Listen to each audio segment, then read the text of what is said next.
India's Union Health Ministry says the number of confirmed cases of COVID-19 has risen to 50. However, a tally from state governments show that 60 people have tested positive. Well, for more on this, we cross to our correspondent in New Delhi, in India, Neha Punia. Good afternoon, Neha. I wonder if, can you hear me? Okay, Good afternoon. Yes, I can. Super. So just tell us what the latest is in terms of the number of cases that are there in India and the contradictions that are coming out as well.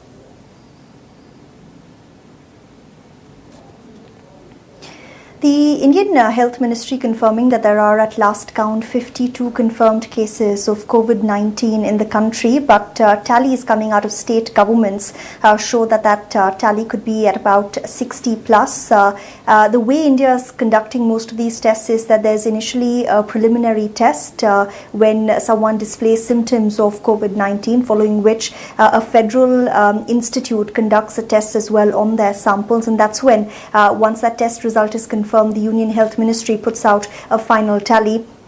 The Indian Health Ministry is also fielding allegations of not conducting enough tests, and many critics say that there is perhaps a case for under-reporting as well, but many states, for example, like the state of Kerala in South India, which has reported the highest number of cases, is also proactively testing on its own, which is why we're seeing these contradictory figures. But like we've seen in many parts of the world, the build-up of COVID-19 spread has been slow and gradual.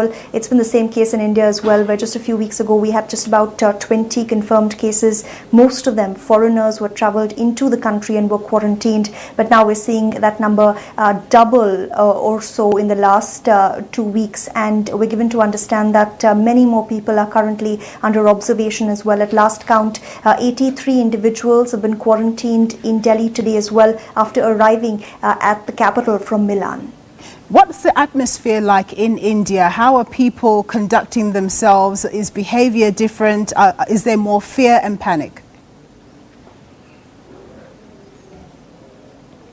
There's been a marked difference in the last 1 week, I can tell you that for sure. For example, like we've seen in most parts of the world where the coronavirus outbreak first became a national health emergency, we're now seeing most pharmacies, most online retailers run out of face masks, sanitizers and gloves.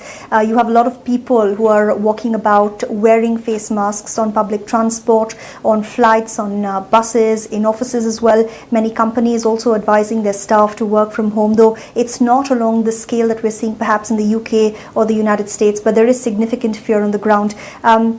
Another problem that's perhaps very unique to India is the kind of misinformation we're seeing around concerns of coronavirus and its spread. For example, in the initial days when this wasn't quite a health emergency for India, you had the Indian Health Ministry advocating the use of homeopathy and Ayurvedic or natural medicines for dealing with coronavirus. A lot of people sharing messages on WhatsApp talking about how drinking hot water can help cure the disease, how homeopathy is a cure as well.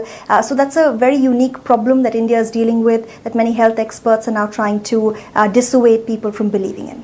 So earlier when we spoke to Ishan, who's also one of our correspondents there in India, he did indicate that India had clamped down on certain travel restrictions, not letting Italian people come into the country and so on.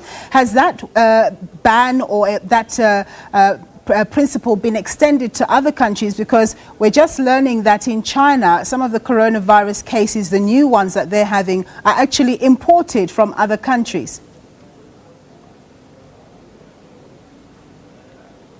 It's a similar story in India as well. A lot of the cases that have been confirmed are actually foreigners, and then we're now hearing of contact transmission as well. A few weeks ago, just about 10 days ago, you had a very limited travel advisory in place, mostly with the Indian government advising Indian citizens to not travel to countries where the COVID outbreak had been reported. But in the last 24 hours, that travel advisory has been revised quite significantly. The Indian government saying that visas, e-visas issued prior to this date to nationals of about 12 countries, most of them European, will no longer be valid.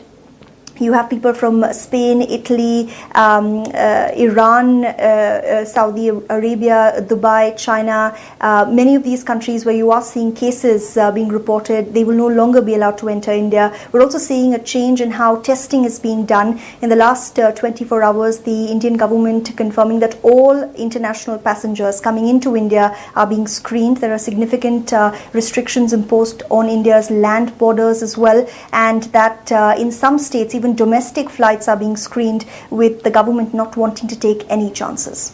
Thanks very much, Neha, for your contribution. That was our colleague Neha Punia reporting from New Delhi in India.